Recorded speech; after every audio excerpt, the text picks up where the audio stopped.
Hello mga lods. Magandang araw. Hello po. Ah, Samahan niyo ako mga lods at gagawa ulit tayo ng ulam mga lods. No? Simple lang itong ulam natin mga lods pero siyempre tayo ay lutong bahay lamang mga lods. No? Yung ano lang, regular na luto natin mga lods sa ating pamamahay. Siyempre, pinamamahagi ko lang din mga lods yung ating ginagawa pagluluto so kung paano ginagawa natin sa araw-araw mga lods. No? Ah, Sinishare ko lang din po sa inyo mga lods. So ito ang gagawin natin mga lods for today. Gagawa tayo ng adobong kangkong mga lods. Simple lang ito mga lods pero siyempre yummy ito mga lods.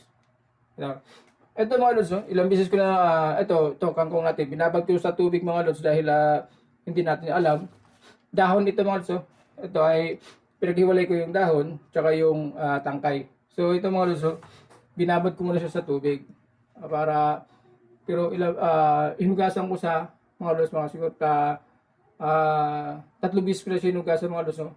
Tapos binabad ko siya sa tubig para naman naka-preserve pa rin siya mga lods sa tubig habang tayo nagpe-prepare para lulutuin natin. Pero mga lods yung tangkay niya mga lods hiniwalay natin. Ayan, nakababa din sa tubig mga lods. Pero ilang beses ko na rin hinugasan ito mga lods bago ko siya binabad sa tubig.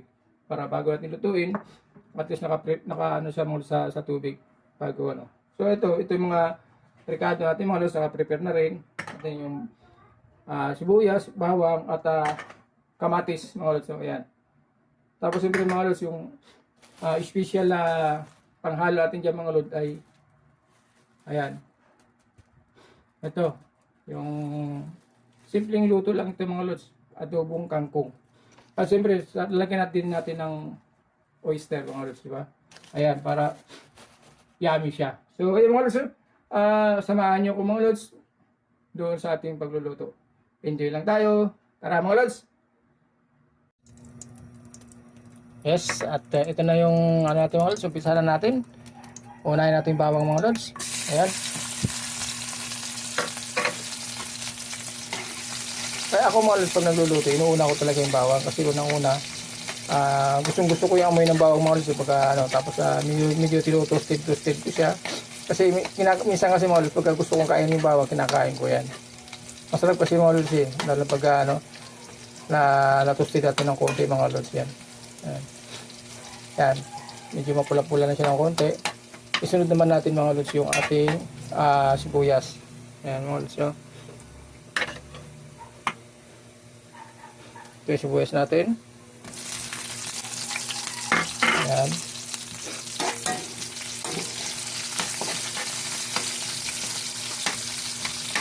Nikos-nikos lang natin mga lods. At yung kamatis naman natin mga lods. Ito. Okay.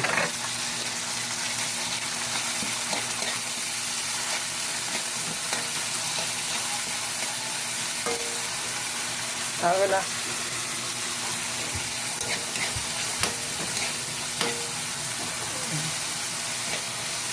Sige lang. So ay una natin tangkay mga lods kasi yung tangkay medyo matigas to eh. Iligay na natin.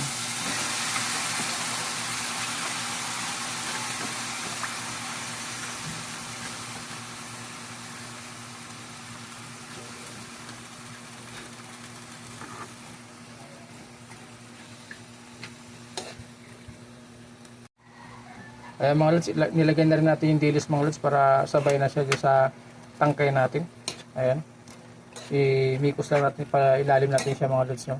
Yung dilis para maano siya mga lods, na luto-luto siya bago natin ano yun yan. Ayan. I-ano natin sa ilalim mga lods. So ayan. Okay. Yes mga lods, medyo okay na siya. Ngayon mga lods, lagyan na rin natin mga lods yung ating dahon. Yan.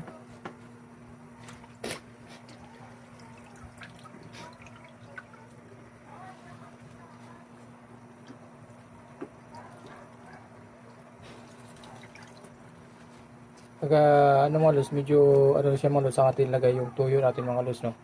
Medyo palubugin lang muna natin siya mga lods, yung dahon natin. Okay.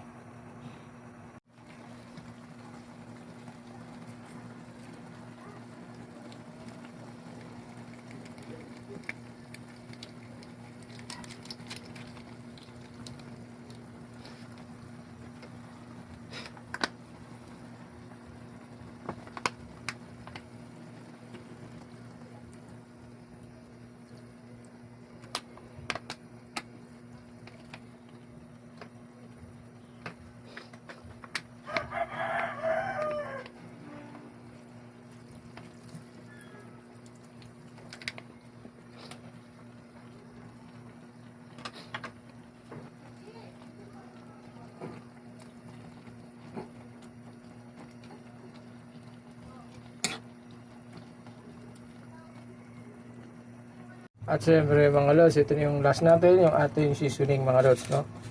Ayan, bago natin siya timplahan, no? Ayan, at tikman na natin mga lods after nito para malaman natin kung ano na ang kanyang resulta ng ating recipe for today mga lods. So ayan, ayan.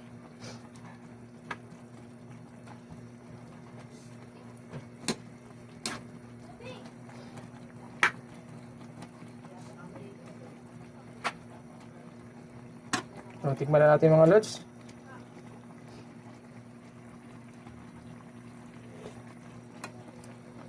Wow.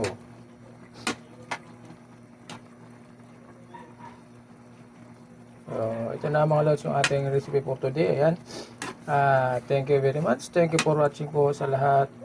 Magandang araw po. Enjoy lang. Ayan. Bye-bye mga lods.